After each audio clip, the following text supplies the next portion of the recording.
Hello, Lydia. Maybe this is because we all have our mics off.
Hello and greetings, everyone. I think we should just start now.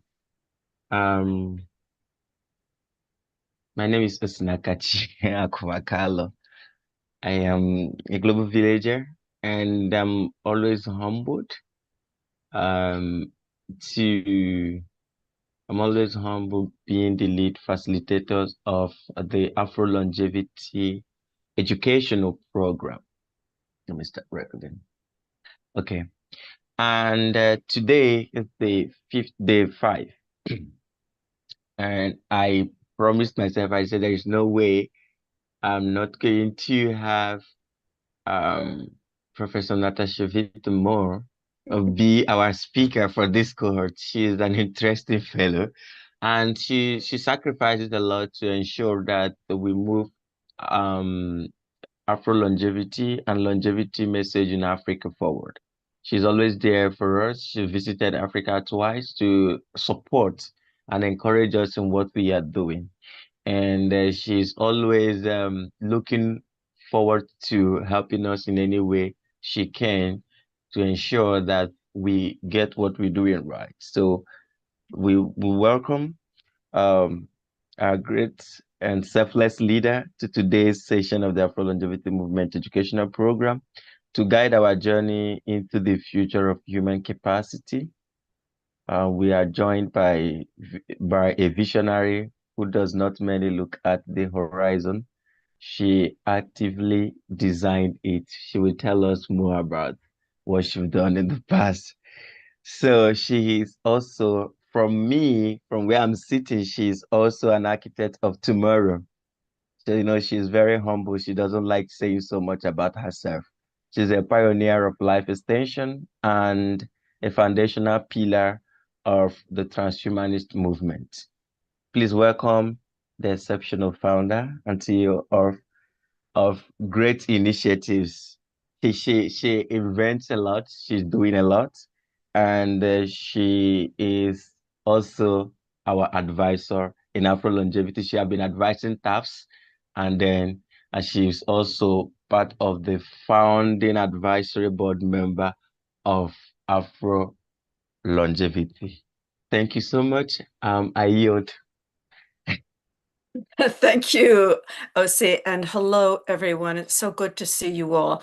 I'm remarkably delighted and truly impressed by this program and how well it's doing and how many people do come to it. And I think it's so important. I'll start with giving you the title of my talk. It's called The Future of Longevity: Cultural Breakthroughs. And I'm going to focus on three specific areas of breakthroughs. And I'm also going to approach this as culture, because in my view, and I know that you all feel the same way, that culture is part of who we are. And many of our views, ideas, and ideals, our education is driven by culture, the cultural need, and also the cultural pioneers who maybe have a glimpse of what could happen in the future and bring it to us and share it. And so my hats off to them, of course. So I'm going to share my screen now. OC, do I have permission to share my screen? I do. And so I'm going to share it, and I'll run my slideshow, just say run from the beginning. And you can see it here. Okay, so my title is The Future of Longevity: Cultural Breakthroughs. Question: what if repair were not a metaphor, but a mechanism? Meaning, what if we could really repair our bodies that are injured or diseased or aging? And looking at it, it rings of a possibility, and that possibility is certainly within technology and science, but it is driven by a cultural need and cultural innovation. Longevity is often framed through science and technology, and which is extraordinary. But I want to name something that is often missing, and that from the onset here. And as I said, it's about our culture, our society, our civilization that wants longevity. It is the culture that surrounds the science and technology that's so important. And while no scientific laboratory results survive on their own, they survive because discovery needs a community willing to fund its research before it's proven, defend before it's respectable, and keep working on it through the years when mainstream is lagging behind and follows up. So it's those pioneers of the future that we really depend a great deal on. And those foresighers are in any field. They can be in philosophy, in science, in technology, in education, in psychology. Any of these areas are important. That is what longevity movement is all about, a culture. From the early nutritionists and exercise pioneers to the emergence of longevity philosophy, through the biohacking surge, through the current wave of venture capitalists. At each stage, culture did the same job. It held the ambition open long enough for the research to catch up. So when I walk you through this talk, the three fields that I want to discuss are really core to the future of longevity, and they may not be mentioned at many conferences, but they're seeding the conferences through the innovation and those pioneers who are working in it. The philosophy that centers on, let me go back to the slide. Okay, so what this means here is it's like a philosophy or even a psychology, but it's a civilization's sensibility that comes from really the arts, from an aesthetic tradition that understands that something, when once broken or injured, can be fixed. And the beauty of fixing it is what the Japanese called kintsugi.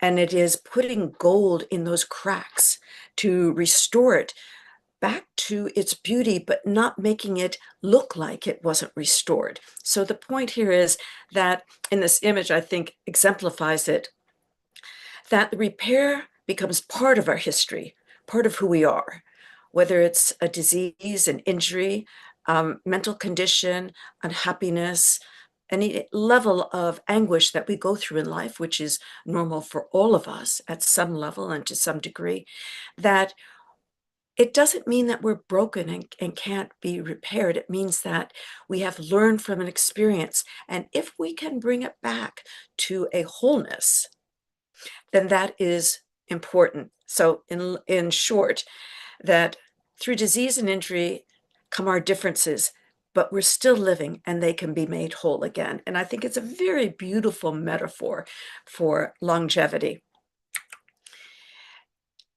The aging of kintsugi was where every cell can stop and be repaired. I'm going to give you 3 new technologies of how this repair can come about. But first, I'm going to show you a short clip of a film. And I think that this says it all. I'm going to have to turn my volume way up, so I hope you hear it clearly. There, I just turned it up. Okay, so I'm going to play this very short clip from a film. So here we go. I was reading about something called retirement. They'd save money their whole lives for this period where they couldn't enjoy it because they were too sick. My mom missed the cutoff by 3 years. We figured out the most important thing is protecting this little light of consciousness we have. I was reading about something called retirement. They'd save money their whole lives for this period where they couldn't enjoy it because they were too sick. My mom missed the cutoff by 3 years. We figured out the most important thing is protecting this little light of consciousness we have. Okay, I wanted to play that clip twice because the first time it's like, what? It's beautiful. The second time you can digest it a little bit more. That takes place in the future where 3 different individuals are talking about a perspective looking back when we died from diseases, when we aged and we couldn't live past 100 in really good health, well, basically 90 or even 80 today, where the future is there, diseases don't exist, injury can be repaired, any type of breakdown within our physiology or psychology can be repaired, and that is the beauty of it. So with that in mind, with the kintsugi Japanese perspective of the aesthetic of repair as being beautiful, not just scars and injuries from different problems, disease or injury, but it's also beautiful in that way. So on this slide, it says what breaks is not discarded, it is repaired, and that repair is seamless and aesthetic. The repair is regenerative actions become part of our history and future. And I think this is a new cultural perspective that we will start getting more and more as the new technologies and sciences of longevity come into our scope and into our reality. These are the 3 technologies that I mentioned. First one is nanorobotics. The second one is biostasis. The third is artificial intelligence prosthetics. Combined, these 3 different fields of innovation and scientific breakthroughs and research technology are combined system. Each one deals with a different failure mode of our biology. For example, nanorobotics deals with the accumulation of molecular damage and compounds over time. Catastrophic discontinuity, sudden biological system failure can be dealt with through an option of biostasis. And third, structural loss, components degrade, fail, or destroyed in our body, losing an arm, losing a leg, maybe losing an eye, any part of our bodily system can be replaced and repaired through artificial intelligence prosthetics. Let's start with nanorobotics. I love this one because I think it's really important. We have nanomedicine today, but we don't quite have nanorobotics. To explain very clearly, nanorobotics means tiny, tiny robots, molecular, would be injected through maybe an eye drop or a nose drop or a pill or swallowing or intravenously into our system to go to a specific area of our body and repair damage. These tiny little robots are programmed specifically to repair that damage. As an example, stem cells. Stem cells were once considered taboo. They were considered not normal, and often by bioethicists, stem cells were considered an infringement of our natural biology. However, today, stem cells are considered mainstream. And today, stem cells, however mainstream, but stem cells only work well when they're positioned precisely to a specific area of the body to go in and mitigate whatever is wrong with the body. So stem cells, when injected in the body, need to go specifically to one part of the body where they are programmed to repair. Now, stem cells can be dangerous. Stem cells, if they go to the wrong part of the body, they may cause a cancer or a tumor. So stem cells are not perfect. We have to be very clear in the use of stem cells. Likewise, in the near future, we will have nanorobotics, and those nanorobots will be engineered to go to a specific area of the body to do repair. For example, heart disease is the leading cause of death. It's basically cardiovascular disease and all the different heart diseases within that umbrella. Nanorobots could go to the specific area of the cardiovascular system to do repair, whether it's clogged arteries, whether it's some tube in the body or the bloodstream. Maybe it's the heart itself that is enlarged or not large enough to go in and repair. Could also go and repair the lungs for different types of lung diseases. The second cause of death is cancer. The nanorobots could go to the area of the body where the cancer cells are becoming malignant or are already malignant, and fight them and remove them to mitigate the damage caused by the cancer and eliminate it. So nanorobotics is quite fascinating. Now, this is an image of the actual hypothetical engineered nanorobots. They're tiny little engineered robots, and here you can see one, and they go into the bloodstream and are dispersed in the body where they're programmed to go to that specific area and do the cleanup work.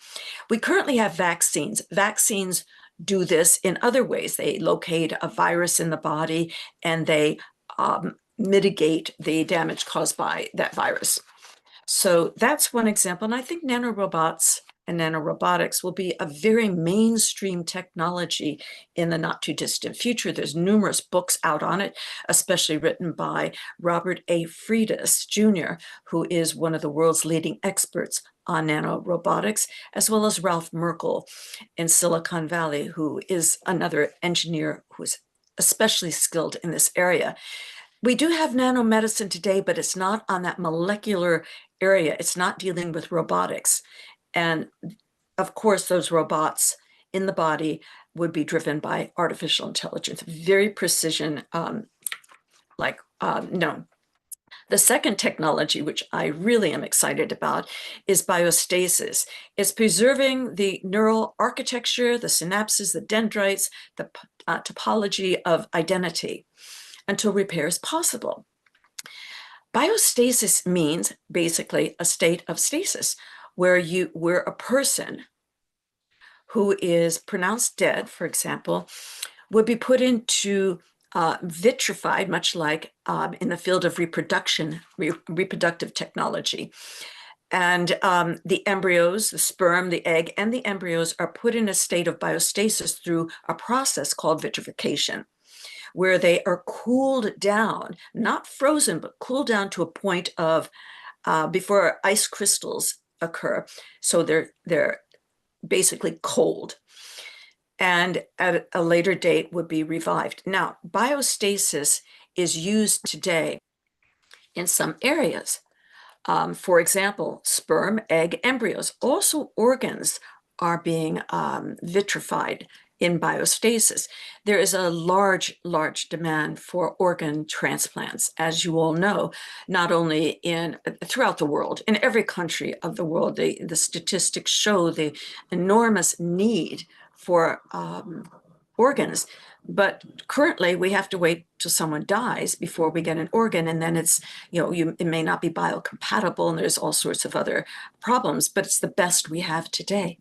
In the near future, we'll be able to preserve organs based on your genetic makeup. Maybe you have a clone of your heart or your lungs or your kidney or your liver, for example, and you have it put in biostasis as an insurance or a backup plan. So if you do acquire kidney disease or heart disease, that you already have the genetic compatible organ to be transferred into your body. So that's one other area that's so important for our future. Now, some of the advances in biostasis, I'm just going to mention them because I think they're very important, because it is kind of a far future technology, or so it seems. Let's see. So biostasis could be if all of a sudden you're in a car accident and you're pronounced dead, or you have a disease and the doctor says, I'm sorry, I've done all that I can. There's no more that we can do. That's it. And you die. Well, instead of dying, you are transferred immediately into biostasis. So you have a team of technicians and doctors who come in and cool your body down and prepare it for biostasis. That's one very effective possibility for biostasis, which many people are signed up for currently. The other one, as I said, was organ transplants, very much needed. The most popular use of biostasis today, and has been since the 1960s, or 1970s, excuse me, is reproduction, infertility, vitrifying or freezing eggs, sperm, and embryos. And today there's over 6 million people on our wonderful planet who were conceived and preserved in biostasis who are now alive and well. So it's a technology that's very interesting. My own research is in this area. I created a lab with my a partner, and what we did was we worked with simple animals, very tiny animals, and we put them in biostasis to test their long-term memory. First, we trained them to perform a task. Once they performed the task and learned it, we waited till they grew up to be adults, and then we put them in biostasis, and then we brought them back from biostasis, and we tested them to see if they remembered the task that we had trained them to perform, and they did. So it was a very positive result. So that is proof there that long-term memory functions after biostasis in simple animals. I think the field has great potential. It's gaining more and more visibility today. Many of the leaders in longevity are signed up for biostasis if and when an accident occurs, and if they don't live long enough in good health continuously for new technologies to catch up.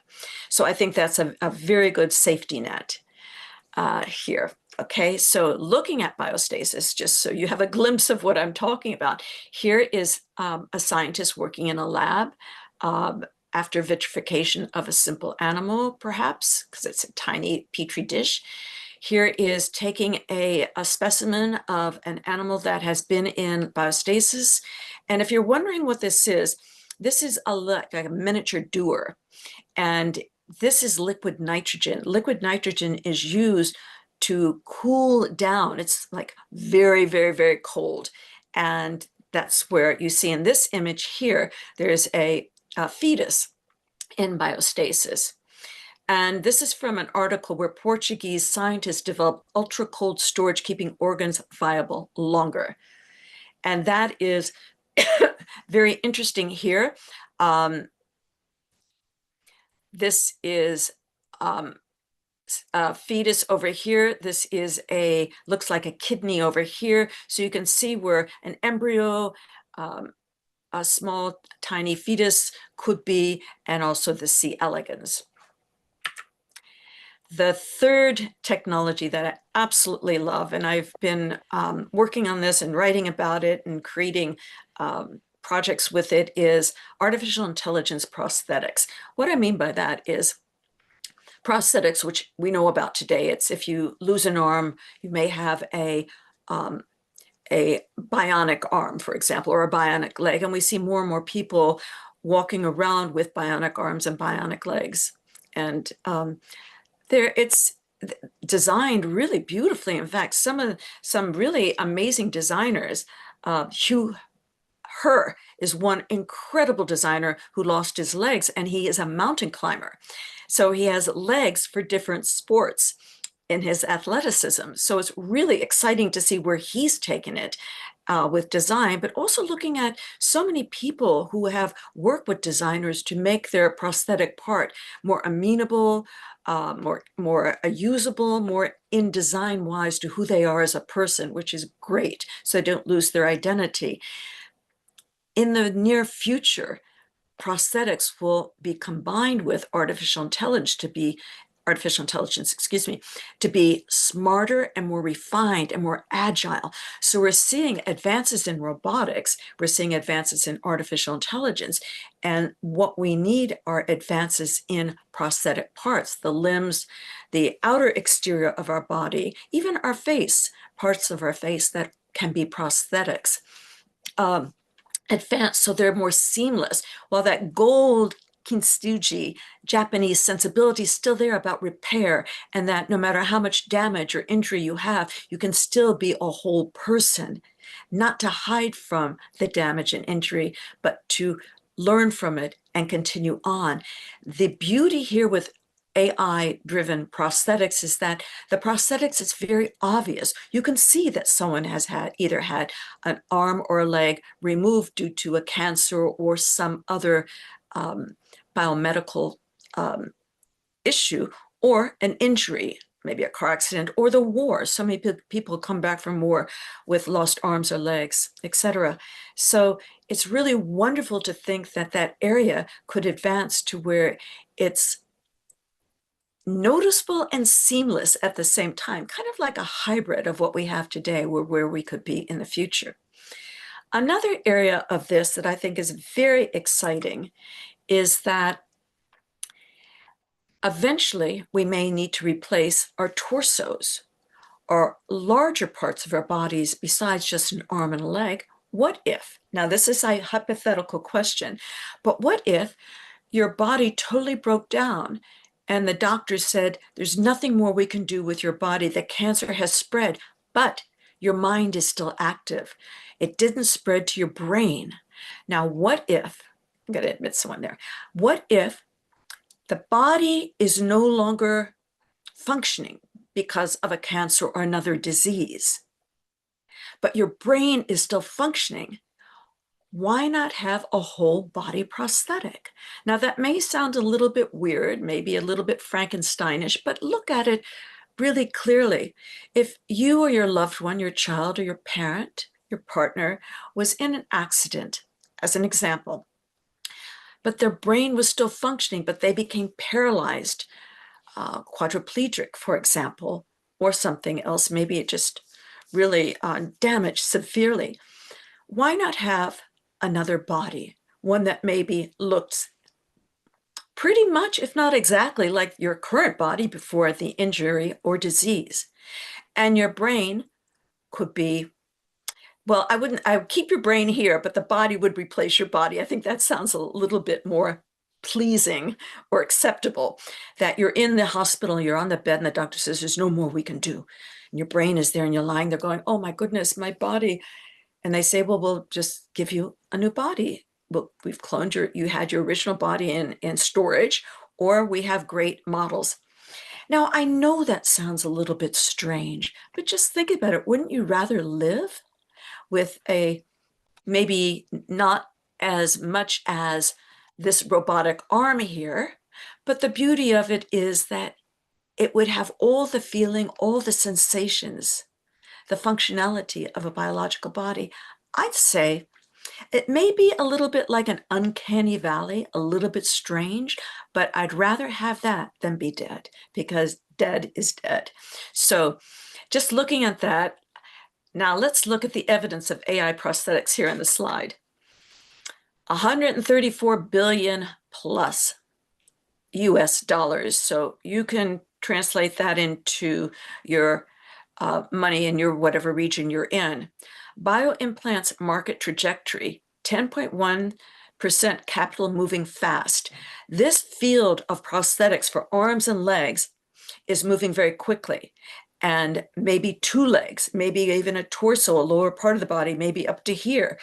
Who says it has to just be stop here? Maybe the whole body can be replaced. Just an idea. So a better neuroprosthetic interface between the amputee and the prosthetic is desired. We know that. So it would have to be a really smart, that's why I put AI prosthetic, because the brain would have to be able to work seamlessly with the new nervous system. We have currently our central nervous system, our peripheral nervous system.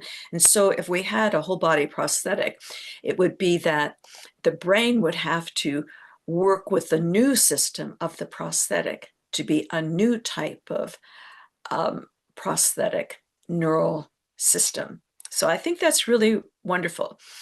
And here I have a little note, not prosthetics as compensation. So I'm not saying that, but as a modality of biological continuity, it's better to stay alive and be able to function, to walk, to do sports, to make love, to enjoy life, to play with your children, than to not. This is just the future. So in closing, I just want to say that longevity culture aims to cure diseases of aging and repair the body through advances in science and technology, but it's at the helm of those advances where we have culture. And it's the mimetic engineering of ideas, it's the exploration through education, it's the envisioning possibilities of futurists and entrepreneurs and doers and thinkers. No matter what field you're in, you can be at the cutting edge of longevity and thinking about what would it be like if we could live longer and not age so rapidly. What would it be like if we could live to 110, 120, 130 and beyond in great health or good health, but maybe not solely as biological. Maybe we probably need an organ transplant to continue on. Maybe we may need a prosthetic limb. Maybe we might need a synthetic organ. Maybe we might need the help of nanorobotics and biostasis and AI prosthetics. So in closing, I think that the beauty of this gold here in this kintsugi Japanese vase or vase is that it's still beautiful, no matter how much disease or injury we go through as we go through life. Just fix it, repair it, and live and move on. And know that perfection is probably something we might not aim for. The better aim is to do our very best, to live whole lives and help others understand that death is not a good thing. I know that this may contrast with some religions, but while you're alive, let's put religion and afterlife aside, because we all have different beliefs. What I mean is while you're alive, right here, you and me, us together, in our lives, to enjoy it and do our very best to be as healthy and informed, educated as possible, and think about what the future might be like. Thank you.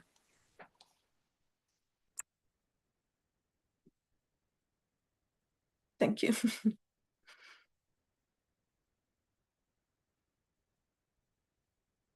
I suppose. Okay. Oh, okay, IOC.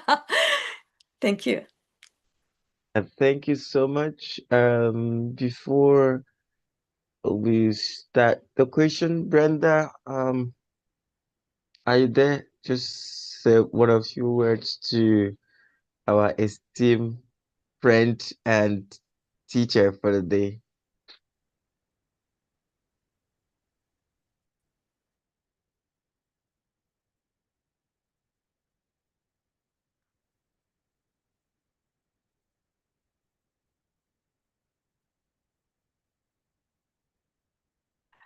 Okay.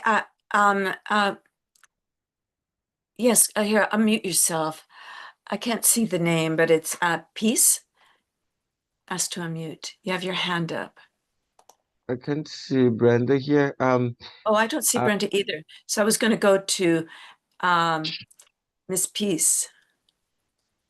Okay.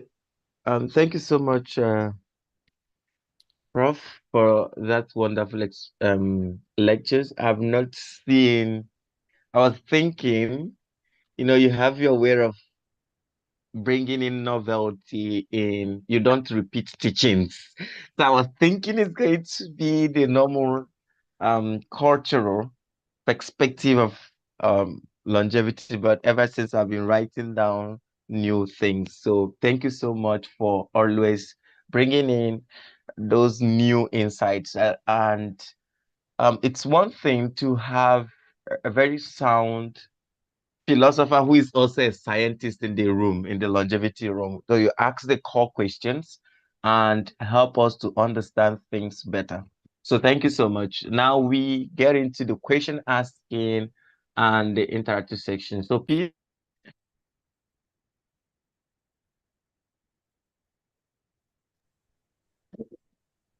Hello, good evening. Hello. Good evening, Prof. Thank you for this wonderful lecture. This is a whole new one, like a different one, and it's mind-blowing. And it's something that I feel that can give humanity hope. Thank you. Thank you so much. Oh, my thank question you. is this. Yes, my question is this. In the case of biostatics that you mentioned, when a person is being freezed or cooled down, is it with the hope of reviving the person later? The second question is this. The AI prosthetics that you taught us about, is it already in existence or are we still expecting it? And the third question is this we're in Africa. I don't know if this this whole thing that you told us is already existing in Africa, or are we still expecting it? Thank you, ma. Thank you so much. Okay, thank you. Okay, first question. Oh no, I forgot. I think your first question was biostasis. Can people really be revived? That was the first question, right? Yes. Okay, yes. No human has been revived, but other animals have been revived. And I think that's the important thing. Reviving a human would be a very complex scientific and technological process. We don't have the technology yet today for it. However, we have revived simple animals. And I think that gives credence to biostasis, that a life form, an animal put in biostasis, can be brought back and live a good life. In fact, what's interesting in my work, I work with simple animals, very tiny animals, and one was pregnant. This is interesting. And when I was looking under the microscope at this animal to see if it was functioning well and how healthy it was after I brought it back, it gave birth. And I saw it give birth. It laid eggs, and I watched the eggs hatch. So that's interesting. Not only can a simple animal be brought back to life after being quote unquote frozen, it can be quote unquote frozen with its as pregnant with its fetus or embryo, and then give birth where the babies survive. And I think that is absolutely amazing. So, but no human yet. Probably we have to wait a little while for that. Organs. The slide I showed you in Portuguese. So there's the certain organs have been vitrified or frozen and brought back. The rabbit organ is one. So the kidneys have proven that they can. So your second question, what was your second question about prosthetics? Oh, prosthetics, AI prosthetics. Are they here today? Yes, they are. Artificial intelligence is in everything around us, and prosthetics have grown by leaps and bounds. I mean, amazing. Neural interface, haptic systems, someone with a bionic arm, a prosthetic arm, can feel the heat of a cup of coffee or tea, or the coolness of a iced tea, for example. So you can feel and sense, you have sensation. So that's incredible. The whole body prosthetic we do not have. We just have arms and legs and maybe prosthetic noses and eyes, and different exterior parts of the body have been designed to be incredible prosthetics, but there's no whole body yet. And your third question, excuse me, was Africa. Yes, it's in Africa. You have companies in Africa, the continent, the larger Africa, with all your, I think, 53 countries you have in Africa. Yes, some of them are building this out, some not, but some of them are really building them out. So it's happening. Prosthetics, artificial intelligence. And is there biostasis in Africa? I don't know yet. I guess I know that recently, I know that there was a group that wanted to, okay, No Chronics Organization in Africa. I know that Alcor is in the United States, Europe, and the very well-known new biostasis company called Tomorrow Bio is growing by leaps and bounds. They're in Europe, in Switzerland, in the United States, not Africa yet. Thank you. Thank you. You're so welcome. Thank you. Okay, let's start the question from Sucre. I don't know. Hello, good evening, and thank you for taking the question. Okay, so first, it's not exactly a question. So while you were talking and giving us this lecture, my mind ran back to movies I saw growing up. So the question comes, no, I saw RoboCop. So when you talked about AI prosthetics, I thought of RoboCop. I thought of, okay, his brain was frozen and then fixed into a prosthetic body. So I kind of imagined what you were talking about using RoboCop. And then I also saw growing up a movie where a child was sick and the father requested, because it was a terminal illness, that the child be frozen for a future with technology. Liquid nitrogen was used to freeze that child for a future that would have a technology where this child will likely be revived and perhaps the disease would have had a cure then. So I remember all these while you were talking. I was like, oh, that means this technology has actually been in the works. So, but what I want to ask is, you said you work with small animals and you were able to revive. Are they microscopic animals? Mm-hmm. Because my challenge, or rather I'm wondering if an organism is revived in the long term, what is the effect of it? How many years can you say this organism is likely to have more, or what length of life and quality of life is likely to be added to that organism after being revived? Excellent question. I love this. Okay, for the simple animals that I worked with, that quality of life would be based on what's in the Petri dish. So that's my responsibility. So in the Petri dish, I made sure that the agar, which is like a jelly substance where they swim through, they're swimmers, and was healthy as possible, that I provided the best food possible for them to eat. And so just the environment. So that's a good question, because that relates to us today. That's why I think we need to think about the future and the world, because why would we want to live longer if we're not creating an environment that supports our longevity? And this is often missing from the discussion about longevity. We need to imagine what that environment will be like. I'm not talking about the current issues that we have with, let's talk about, so many people are concerned about global warming, or so many people are concerned about the wars in the world right now with Russia and Ukraine, United States with Iran, Israel and Palestine. It's just so much going on today. North Africa, China and Taiwan, there's so much tension. I'm talking about what type of world would we envision? And in order to have a safe environment where we would thrive, it has to start with culture. We have to be so strong and adamant in saying, no, we're not putting up with that. No. And we need to encourage education and encourage innovation and get away from this politicizing of stuff. You know, is it the far right, the far left, all this? There's too much dissidence in culture. And I know that in South Africa, you have it there as well. It's just, we need to get beyond that.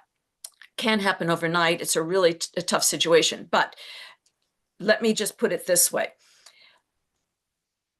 Cryonics or biostasis is not a guarantee.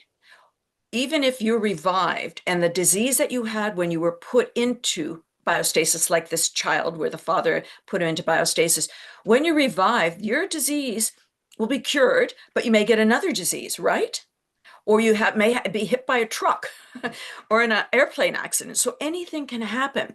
Therefore, it's a continuous process. We need to continually be repairing and rebuilding. That's why I think the metaphor of kintsugi, art, the aesthetic, means that no matter how many times you're broken, we can still be put back together and live on. The goal here is to live. The goal is to have a life because it's precious, and to respect that we're alive now. And ask yourself continuously, what can I do to live my life better? So there's no cure. There is no absolute cure for anything. And I know that there are a lot of scientists and leaders in longevity that say we're going to stop aging and we're going to live forever and yay, immortality and all this stuff. To me, that's not what we need to be focusing on. We need to be focusing on how am I going to form this daily routine, monthly routine, yearly routine, to always check my blood work, to live as healthy as possible. And every new advance that is proven to work on some level will help me get to the next level. So what the bottom line here, Secure, to I think answer your question, is we have to be athletes of life and be willing to do whatever it takes to stay alive. And I think that's commendable, those of us who are committed to that. It's not easy, but it's certainly worthwhile. Thank you. Thank you. But I just want to express a thought, please. Yes. So I'm thinking, if going by this Japanese or is it Chinese philosophy now of this vase that gets broken and we get fixing it and then it's not perfect. And if we were to apply that to humans, don't you think in the long run we will create Frankensteins? No, I don't. I tell you that why. get broken and they can be fixed and broken. But actually, you're it's kind correct. of scary. It is. But listen, I had my first surgery at 11 years old. I had my jaw removed. Fortunately, I was pre-puberty. I was only 11 years old, so my jaw grew back. If I was, say, 3 years older, I had a tumor that was eating. It was a not malignant, but it was a tumor that was growing very rapidly. Okay, if I had not been 11, say I was 16, and that tumor came, they would have to take out this part of my face, right? So what would I have? I would have a prosthetic jaw implanted in my face. So what? I'm alive. I've also had cancer a couple of times. So what? I got over it. I've also been in several, I've been through car accident where my head went through a windshield. I had lacerations and all of that. You get surgery, you repair, you rebuild. If I thought that every accident or every illness that I've had in my life would make me Frankenstein in overcoming it, I don't care. I think I'm pretty good. I think that for my wear and tear and my 70 plus years of life, I'm doing okay. And that's okay. And even if I had a big scar down my face, I wouldn't care. So what? There's so many people walking around today with scars that we see, that we accept. And there are many people walking around today with scars we can't see because they're psychological. We don't know the mental damage or the mental anguish or the mental psychosis. There's certainly statistically stated that there is a rise in bipolar and all sorts of mental illnesses and learning illnesses too that aren't mental illnesses in that way, emotional illnesses and Asperger's, autism, etc. And even early onset Alzheimer's is on the rise. People in their 40s getting signs of dementia. Are we to look at them as Frankenstein if they take a drug or they have some surgery to get repaired? No, I think that we're going to see it differently. I think that if my husband asked me this last night, we were just relaxing, enjoying the evening, and we were talking about what if Frankenstein didn't look like Frankenstein? What if when Miss Shelley wrote the book Frankenstein, well, Frankenstein's the doctor, not the creature, but if Frankenstein's creature didn't look all sewn up with, scars and stitches and mending and all of that, what if it looked pretty darn good? Frankenstein might have a different impression on us. And you're a movie advocate and you're really well versed in the films that you mentioned. Very well done. That's brilliant. But I think that it's just, we need to not look down on people who have had mental illness, diseases, cancers, injuries that have some scars that have been repaired. Thank you. Thank you very much. You're very welcome. Thank you so much. Let's take the question from Chukwemeka.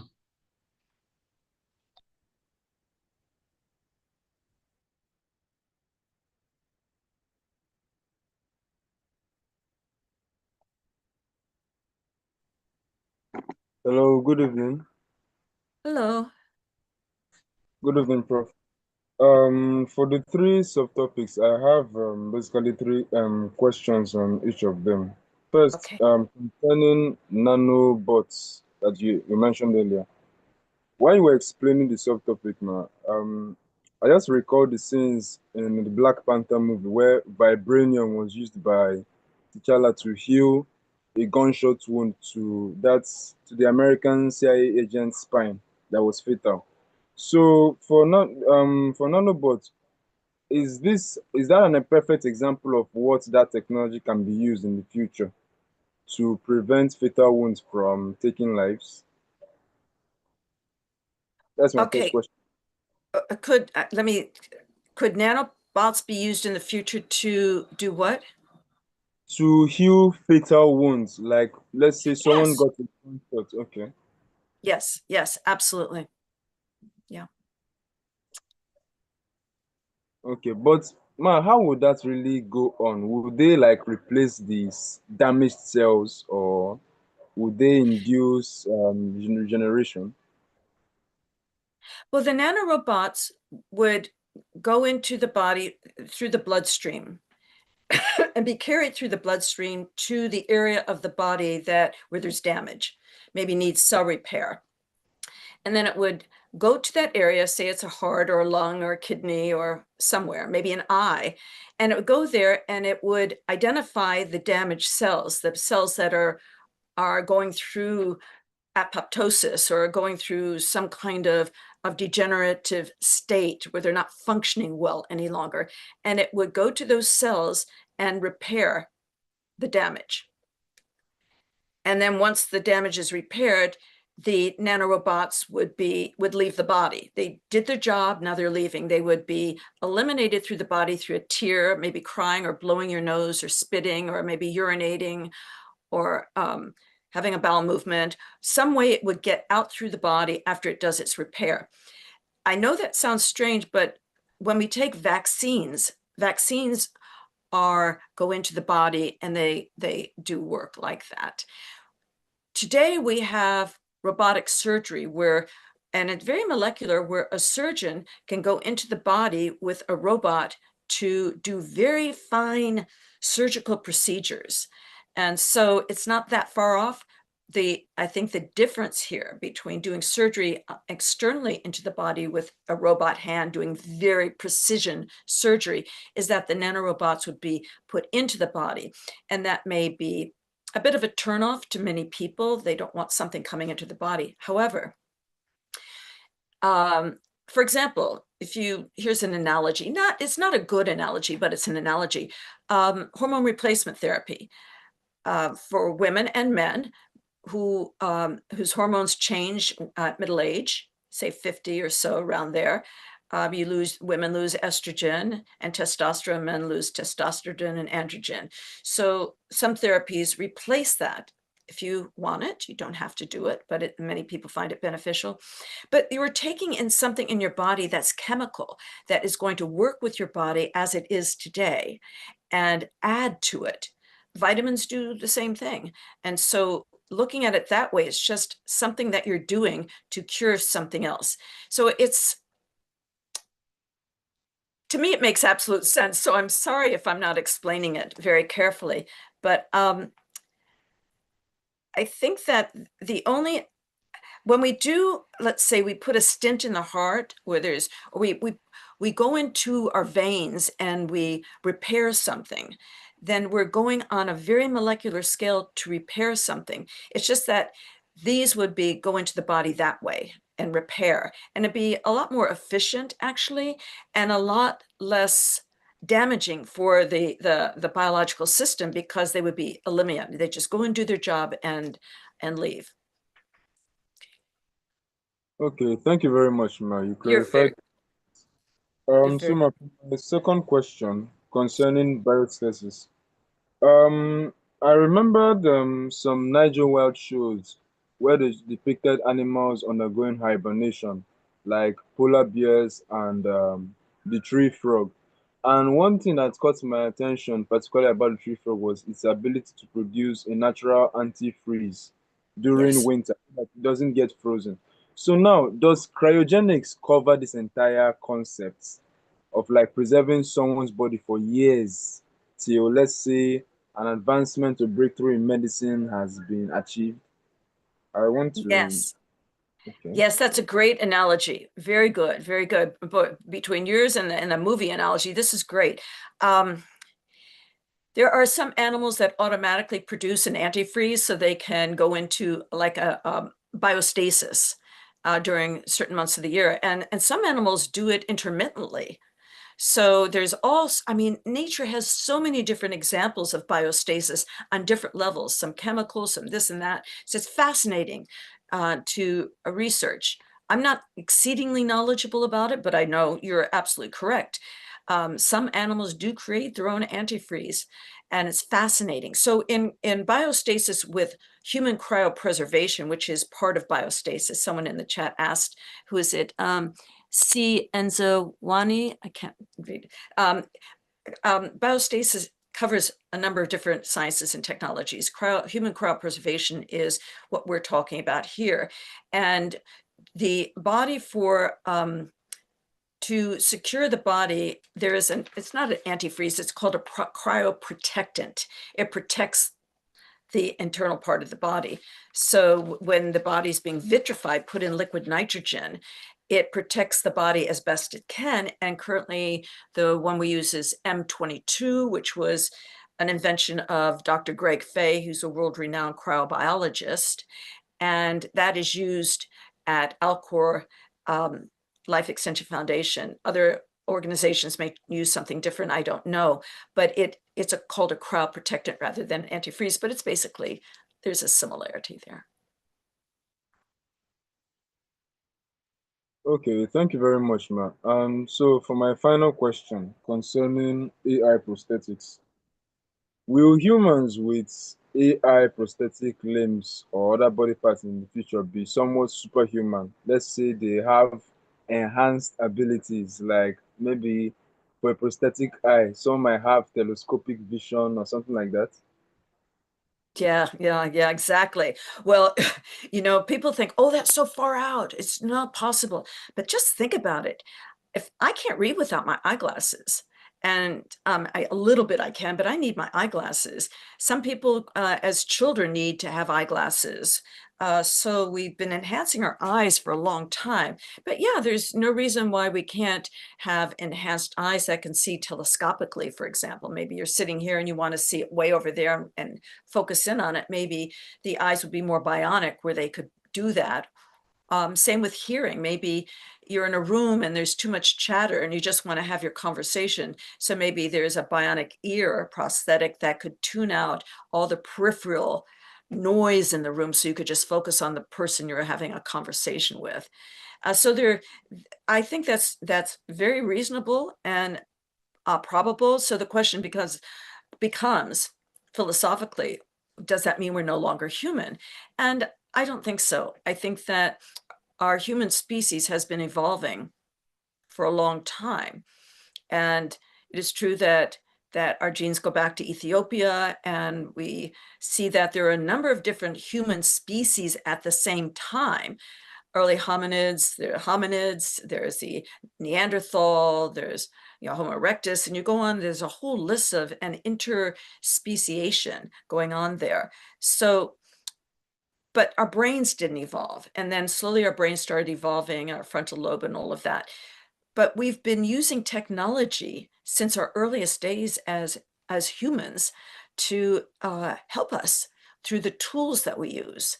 Right now it's a video camera right here, and we have audio, and we're able to talk across the planet. Like you're here and I'm here, and it's a very lovely exchange, but we're many miles apart and great distance, but I'm telecommuting with you. So you could say, well, is that superhuman? They're not in the same room. They're not in close proximity to each other. So she's superhuman and he's superhuman because they're doing this.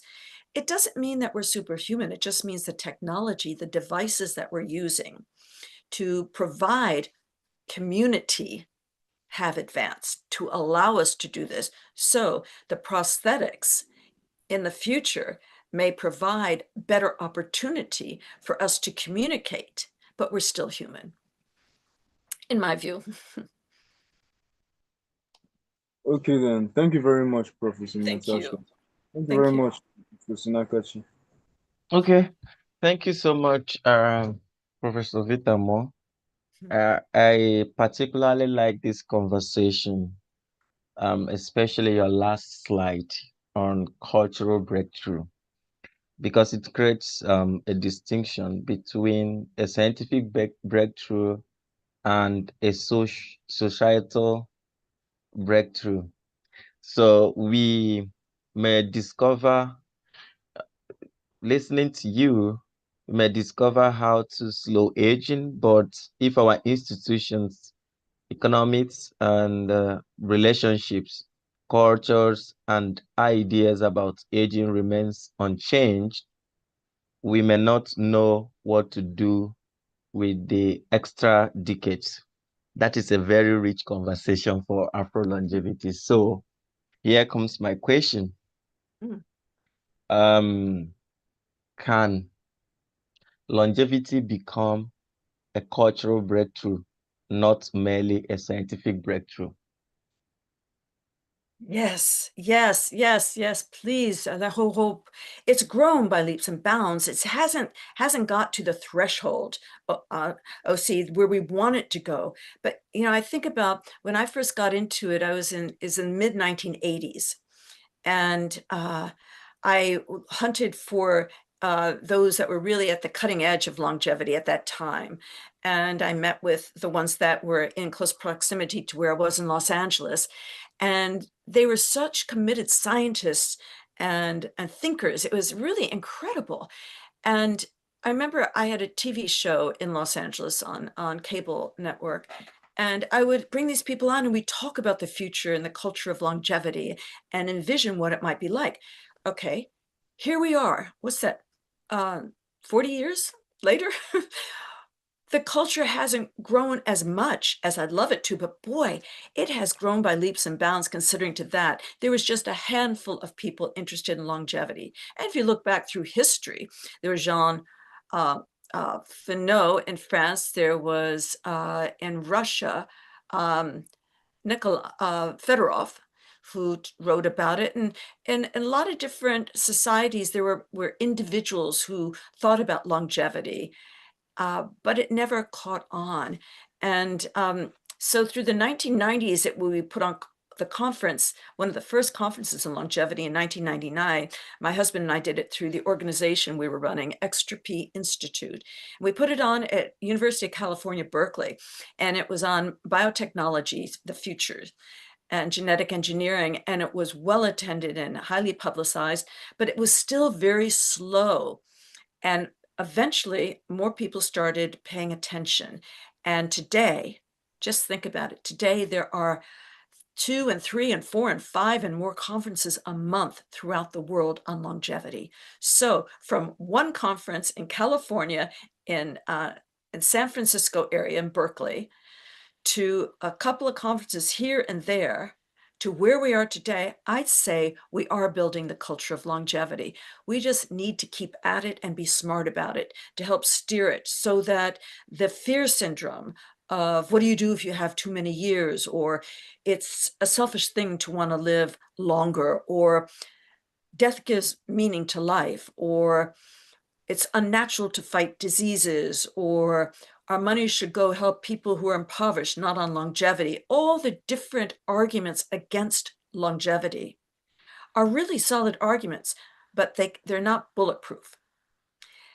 There is no reason why we can't help society and education and the needy and deal with the environment and deal with all the different aspects of our communities and also deal with longevity. It doesn't have to be a binary issue. We can have advocacy and investment in longevity and create a strong culture of not Pollyanna, but a smart, intelligent culture of people who are thinking about the future and why did death become so important, and why did humans all of a sudden accept death? What happened there with other animals, as one of the gentlemen here mentioned, that some go into natural hibernation through their own processes. There are animals like the bowhead whale that lives hundreds of years. There is the naked mole rat who lives underground that doesn't age and doesn't get cancer. There is a fish, I can't remember the name of it, but it's a cute little fish that regrows its own organs. There are animals and life forms in nature that not only live hundreds of years, regenerate their own body parts, don't get diseases such as cancer, and the list goes on and on. They're just not presented so well in our conversations to see that we can live in a world without the diseases of aging that are so expensive and bring such great hardship, that we can live our lives in good health and enjoy our lives doing meaningful things, just enjoying our lives, but also contributing to society without this negativity or this albatross constantly hanging on us and perpetual illnesses, which no one really enjoys. So yes, to answer your question, OC, yes, we can create this culture. Yes, we are doing it. We just need to be more adamant and profound in saying we are creating the culture of longevity. It's a global culture of people who value life and want to live healthy, long lives. Okay, so from where you are sitting, what cultural breakthrough must happen before the scientific breakthrough in longevity can truly transform society? And if humans begin living significantly longer, which of our current institutions, marriage, education, career, retirement, family structures, let's say politics, will become outdated first? And how are we going to deal with it? Okay, this is really tasty. Okay, advocacy. I don't mean walking in the streets with signs, but I think the trans culture really made big headway. The gay and lesbian, the lesbian, gay, the LGBTQ certainly made big headway. The fight for Palestinians certainly made headway. You get the people in the streets demanding attention. I don't think we should demand attention. I think with advocacy and just saying, it's mimetic engineering, it's grassroots saying to people, I want to live a long, healthy life. I don't want sick care, I want health care. To stand up to the doctors that are giving us these horrible prescriptions that are causing dementia, that to stand up to to stand up and do everything we can in our lives and in our family, in our community, to be healthy.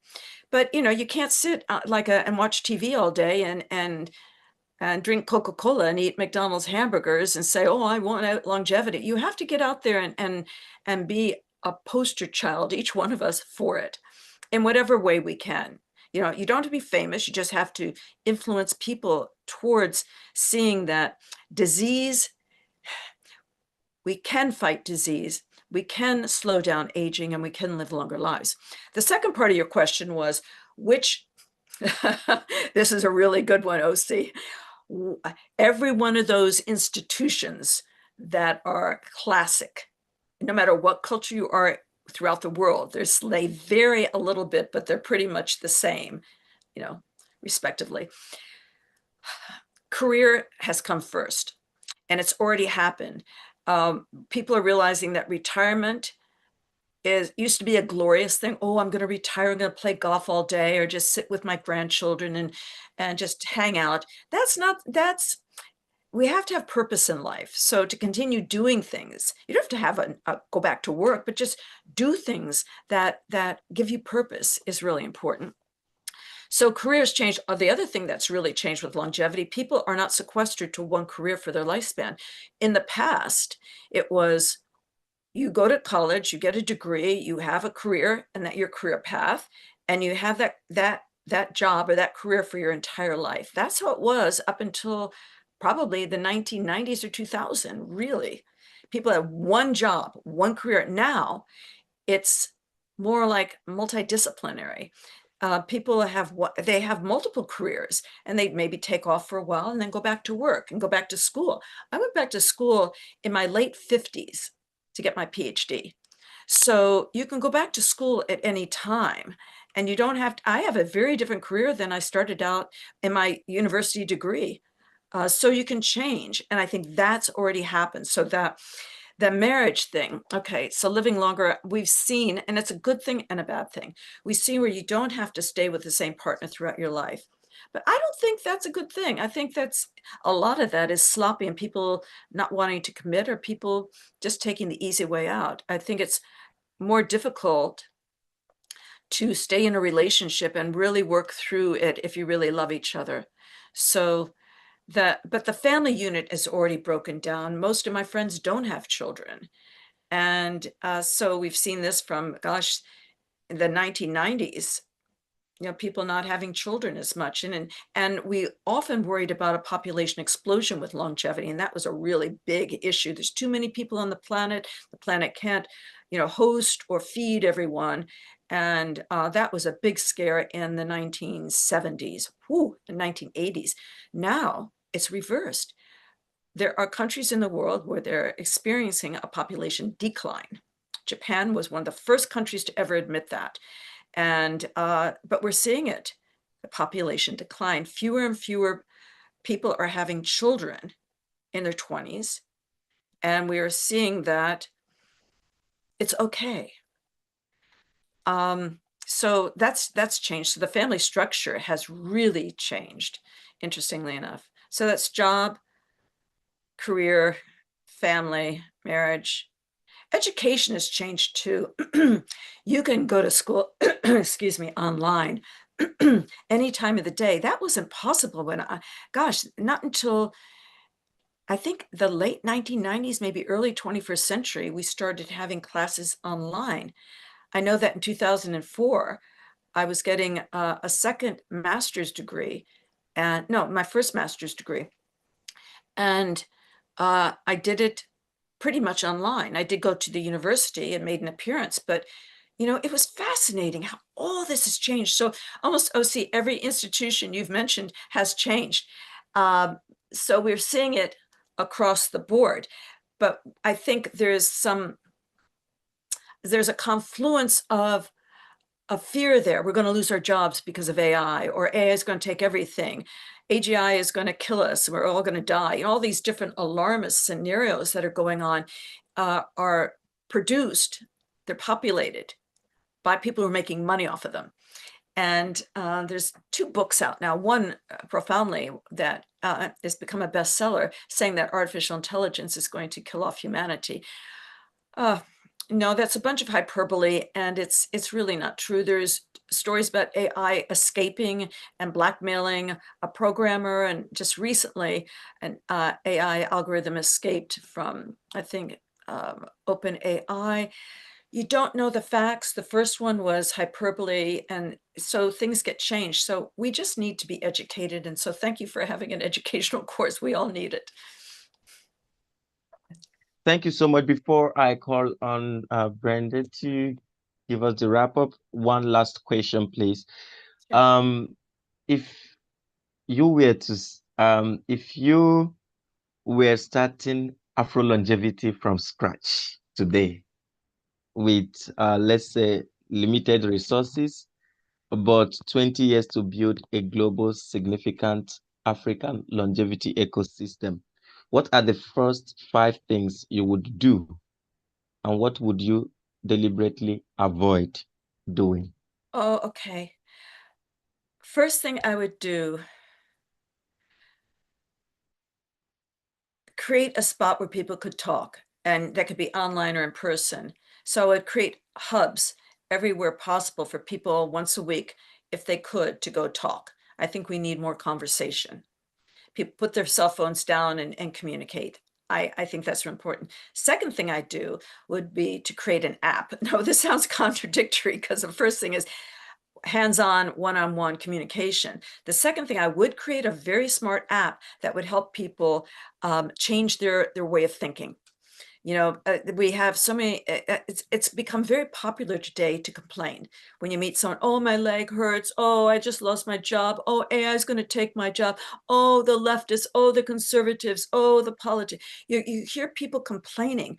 So I think it would be great to have an app that caught us before we speak, to remind us, what are you really saying? How to rethink our behavior. I think that would be very important, because it is hard. We're all having to relearn how to be, how to be more welcoming, more positive, and to find solutions. We all need to be more futurist thinking, more clear, critical thinkers, visionary and futurists. So I would do an app, get that out to everyone I met, have them test it. And most people today are using ChatGPT or Claude or Grok or one of the, any of the different AIs. So I think that app would be an AI in that sense, that you could go to and ask about anything about longevity.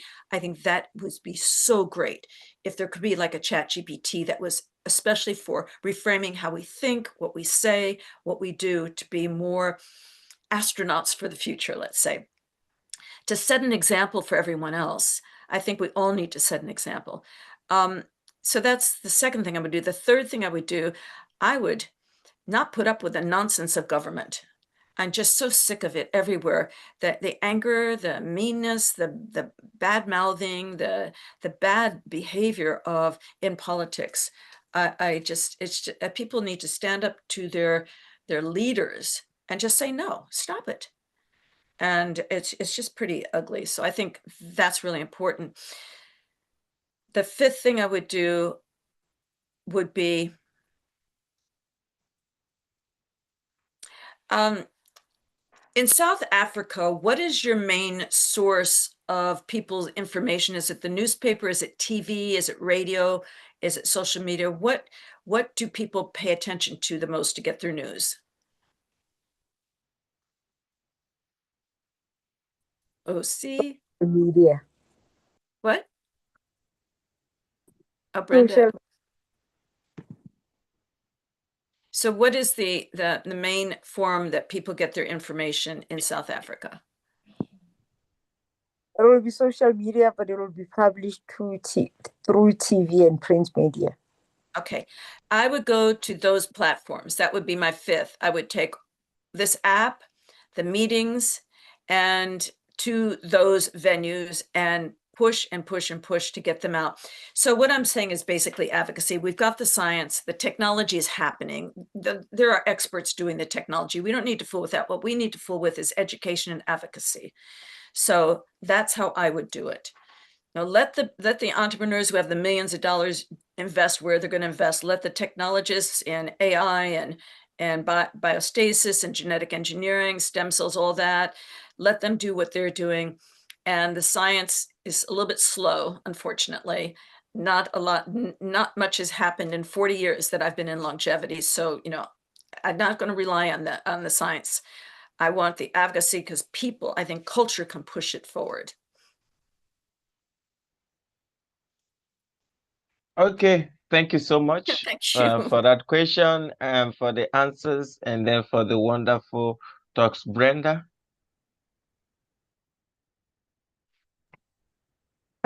Thank you so much, Natasha. This has been an amazing session. And I am glad that you mentioned, especially the things that we are pained about, the things that we are mostly interested in. I mean, you touched on AI, you touched on culture, something that is very important for Africa. You touched on education, you touched on the science as well. Very, very important.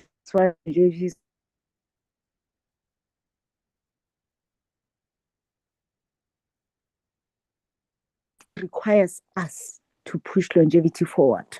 It requires us to understand what it is that we need so that we can be able to anchor what needs to happen going forward. And the advocacy that surrounds all of that depends on what our needs are. And that cannot be determined by anyone else but ourselves. And depending on where we are in the world, I mean, Africa has got 54 countries officially, 55 unofficially.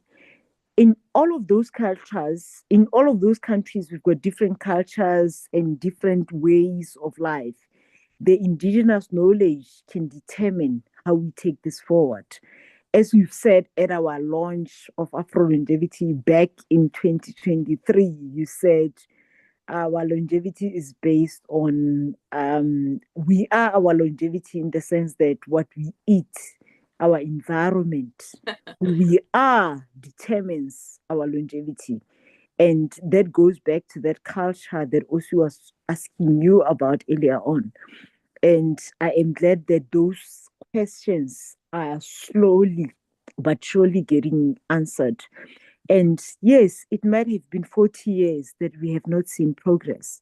But the fact that as longevists, we are seeing what can potentially be the answers to longevity, or the things that can move the field forward, things like indigenous knowledge, cultural dispensations, government dealing with its own bureaucracies, policy amendments. Those are the things that can actually move us forward, because we know what needs to happen. It's just the enablements that are preventing us to go forward. So I think with all of that, all of us here, and I'm glad that with this community, there is representatives of the different cultures and the different countries in Africa. And hopefully, with all of you guys being here, and I'm so glad that all of you have found interest in Afrolongevity and being part of this community, that all of us can do our little bit wherever we are to ensure that we can move longevity forward. Afrolongevity specifically, because we are looking through the lens of Africa and where we are. But more than anything, Professor Natasha, thank you so much. You've been such a support for us from inception, from the launch of Afrolongevity, actually, and you have been with us every step of the way. We are so grateful for your support, and we love and continue to really be grateful for the support that you've given us. You've been part of Humanity Plus. We thank them. We thank you personally. We thank your husband for allowing you to be here at this time. And all of the stuff that he does also from a cryo preservation and all of that, because it forms part of what we do with longevity going forward. But I think more than anything, the fact that we are part of longevity, and today it is Women's Month. Today we are celebrating Women's Day in South Africa, and being part of women in longevity, I just want to say Happy Women's Day to every woman in the room. And I hope from that point we can keep taking longevity forward. So thank you everybody for being here, and thank you OC and the team from Afrolongevity for making sure that we keep the movement going in Africa. Hopefully we will see you in Ethiopia. I will keep saying this at every event that we have. Ethiopia is happening on the 20th and 21st of November. Hopefully we can see all of you in Addis Ababa. But Tasha, thank you so much. Thank you very much. My love to you all. Okay. Thank you so much. Bye for now. Bye. Good night.